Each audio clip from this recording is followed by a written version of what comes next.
A job here.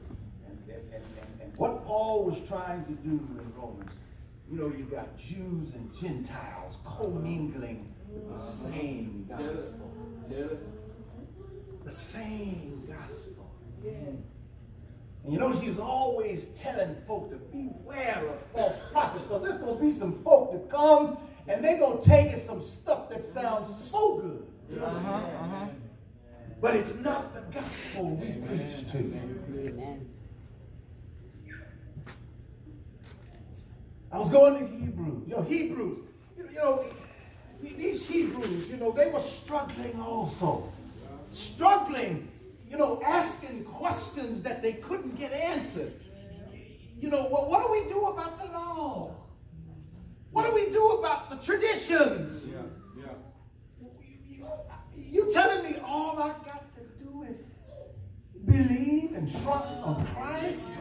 Thank you. And I want you to know that's a struggle. We don't have that struggle.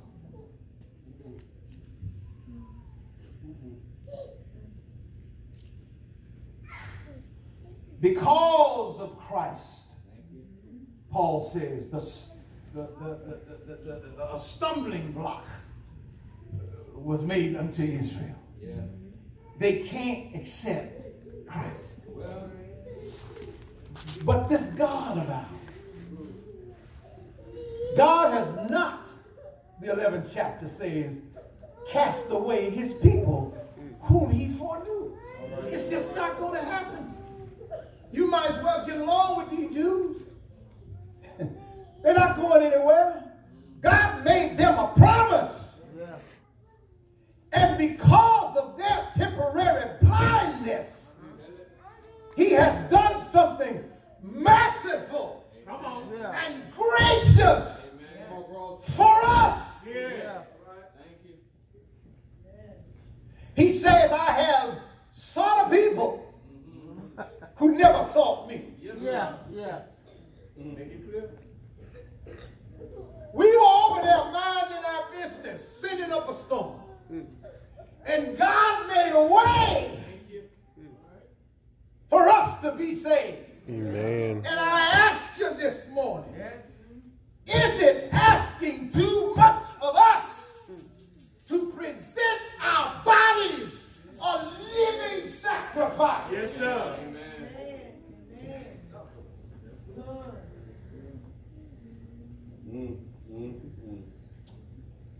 When you talk about sacrificing folks, sacrificing animals, we think about somebody dying, being slaughtered. Every one of those blood sacrifices cost something its life. Maybe that's why it's hard for us to present ourselves a living sacrifice.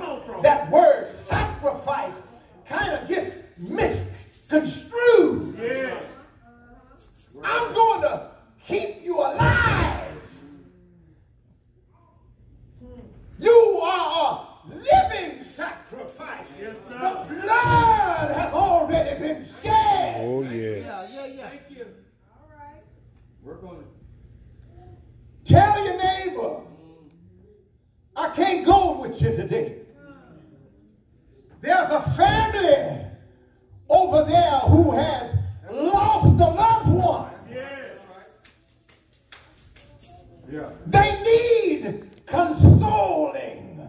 And as a child of God, it behooves me to go and see about them. You gotta be the living sacrifice. That's right. You gotta go. A living sacrifice. Give up that nothing time for something for God. We have more hair appointments. It's always something. I gotta do this. I gotta do that. And I'm gonna tell you, I get on my wife all the time. You gotta do it? You gotta? Yeah. I get on mine too. Listen. listen, and this ain't trying to pick on nobody, but I'm saying to us, if every time God needs us, we got something to do, there's something wrong with that. Yeah, come on, bro. Woo. Wow. Listen here. Say that again. I had to work the other night. You want it? We went to Mount Vernon. And let me tell you, I was this close to calling my brother and saying, look here, I can't go. I got an obligation. He said, well, what time does it start? I said, 7:30. And I think I had the wrong time. I think it started at 7. He said, well, my brother, if you don't mind, because I ain't got nobody else. If I let you go at 7, can you come on and help me? Because, you know, sometimes we plan things on top of other things. Yeah. You know what I mean? That's right. We done said yes to too many folk. Yeah. Too much in the day. That's right. You know what I'm saying? Mm-hmm. But my thing is this. I needed to get over there. And I got over there as fast as I could. And normally, you know, we always try to sing last if we can, or sing first if we can, because most folk want to get up and get out of there. That's what it is. When I got there, I looked at my phone and I saw 2 text messages that done come to me. Reverend Cross, we already saw. Now, I had a choice. Yeah. I had a choice. I could have kept on going to the house or go on in there and face the music. And I want you to know that loving, kind sweetheart of a pastor about I started not to even give offering that night because I had to get up and go around and get right in front of him, you know. But I went by there and I give him the salute, Captain. You know, trying to make him feel important, you know. Trying to show him some respect. Yeah. I'm here. Private Cross reporting for duty. Look here. He looked at me. He had half a smile on his face. Sister Radcliffe, he looked at me and he said,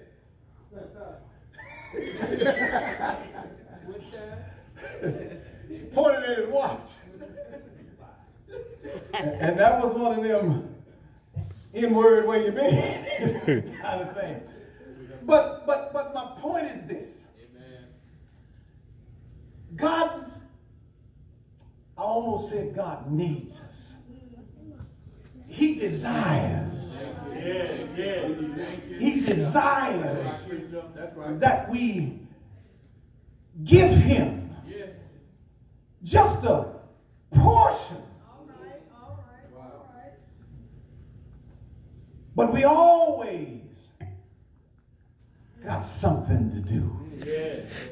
I tell you. You want it today. I tell you. You know, when you can't, you can't. Amen. And God knows when you can't. Mm-hmm. But sometimes we use can't like God ain't listening. Like he don't know better. And sometimes we'll walk up in church and tell a lie. Well, I was coming, but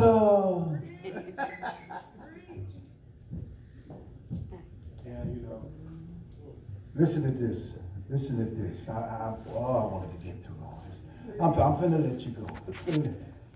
It says, God has not cast away his people. This is what he's saying to these folk who can't get along, you know, who are having difficulty, let's say, you know, fusing their cultures to follow the gospel. Yeah.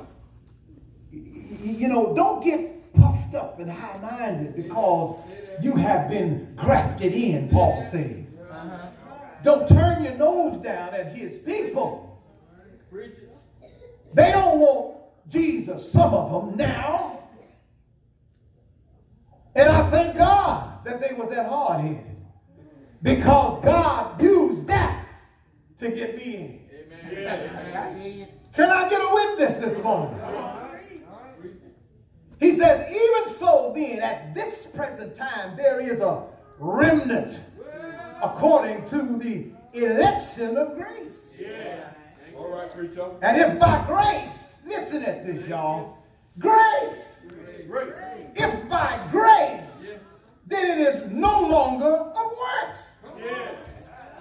You see, the Jews are still trying to do what God said do, but the mistake is they think doing it's going to get them in. Amen. Yes, sir. These rituals that they go through. If by grace, then it is no longer works. Otherwise, grace is no longer grace. Right. If it's works, it ain't grace. But if it is works, it's no longer grace. That's right. Otherwise, if it's grace, works ain't works. I know that's a little confusing. Yeah, it is. It's either one or the other. And the gospel that we preach is the gospel of grace. Man. Listen at this. But through their fall, to provoke them to jealousy, salvation has come to you and me. Thank you, Lord. Thank you. To you and me. Thank you. Paul says specifically, now I speak to you Gentiles. Inasmuch as I am an apostle to the Gentiles, I magnify my ministry. You know, preaching to y'all, you know, this gospel that I'm sharing with you, it is magnified because I am instrumental in God's plan of salvation to save the whole of the rest of the world. Can I get a witness? God wants up. Yes, sir. If by any means I may provoke to jealousy those who are my flesh and save some of them, talking about his countrymen, the Jews. For if their being cast away is the reconciling of the world, what will their acceptance be but life from the dead? You can bury him if you want to, but God said no. This is what God has done for us. You will say then, branches were broken off that I might be grafted in. Well said. You said a good thing. Because of unbelief, they were broken off, and you stand by faith. Do not be haughty, though, but you better fear. For if God did not spare the natural branches, he may not spare you either. Therefore, consider the goodness and severity of God. Yeah. On those who fail, severity. But toward you, goodness. Can you see it? If you continue in his goodness, otherwise, you also will be cut off. Amen. Now, wait a minute now. How am I going to be cut off? How am I going to be cut off now? How am I going to be cut off now? Once saved, always saved. I'm going to leave that alone. Leave that alone. Come on, preacher. For I did not desire. See, you know what? Sometimes we're so doggone smart. Thank you. Sometimes we're so smart in what we think is right. Thank you. Can't nobody tell us nothing. Thank you, my Lord. I know some people like that. Can't tell them nothing. And then we'll tell you. I don't like nobody telling me nothing. You know, let me tell you something. If I can't listen, I can't learn.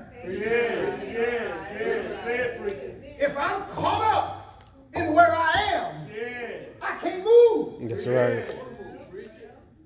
Wow. Sister Willis, am I telling the truth?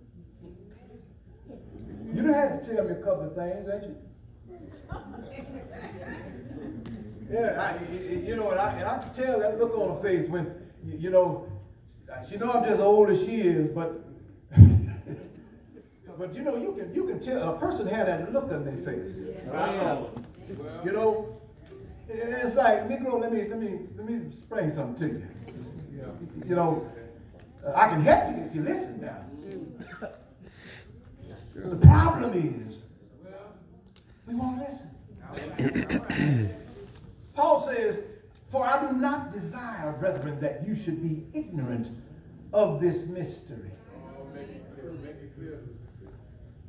Lest you should be wise, listen to this, lest you should be wise in your own opinion. Come on, wise in your own opinion. Come on. You know, can't nobody tell me nothing. But I don't want you ignorant. Ignorant?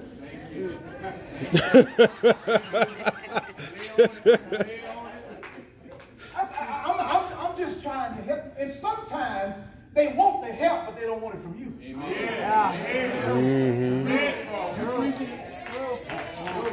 See, now they'll listen to somebody else. Yes. But the one God gave them to love them, they don't want to listen. How you gonna tell me? Yeah. Wise in their own opinion. Yeah. Let it go. Let it go. I gotta share one more thing with you. One more thing. And then I'm gonna let you go. I'm gonna let you go. Y'all just don't understand this gospel. The true gospel. I'm talking about the true gospel. There is no place under the sun where you can go and get it like it is. All right. Now listen to this. This Jesus, this Christ, this chosen one, this Messiah. See, the priests don't have to do nothing anymore. Come on. That's right. Come on. Paul even says it like this. He says, now this is the main point of the things I'm saying. This is the gist of it. Get this if you don't get anything else. Because this is how it works. We have such a high priest who is seated at the right hand of the throne of the majesty in the heavens. Not in the synagogue, not in the church house, but in the heavens. And then he turns around and he says, a minister. Come on. And his name ain't Bob. His name ain't Tom. Yes, sir. His name ain't Straw. Yes, sir. We have a minister. Yeah. Preach it. Yeah. Where is he? Sitting at the right hand. He is of the sanctuary and of the true tabernacle, which the Lord erected. Yeah. And not man.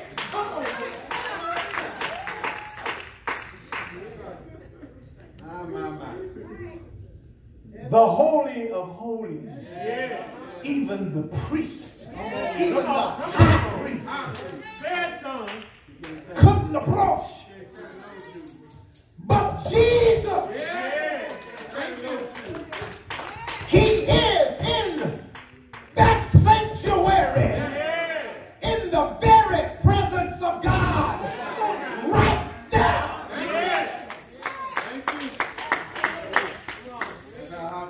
And he didn't bring nobody's blood with him. No. He didn't have to stop off anywhere and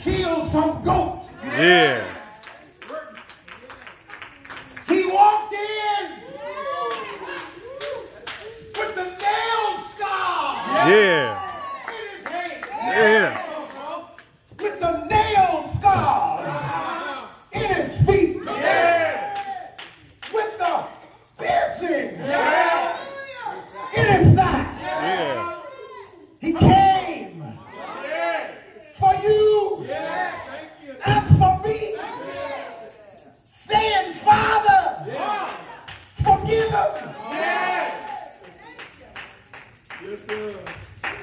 And I ask you this morning to present these bodies a living, not a dead one, but a living sacrifice.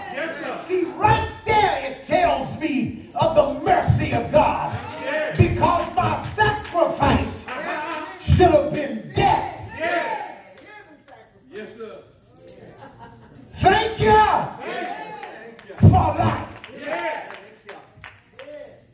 Thank you for the death, burial, and resurrection of my Savior.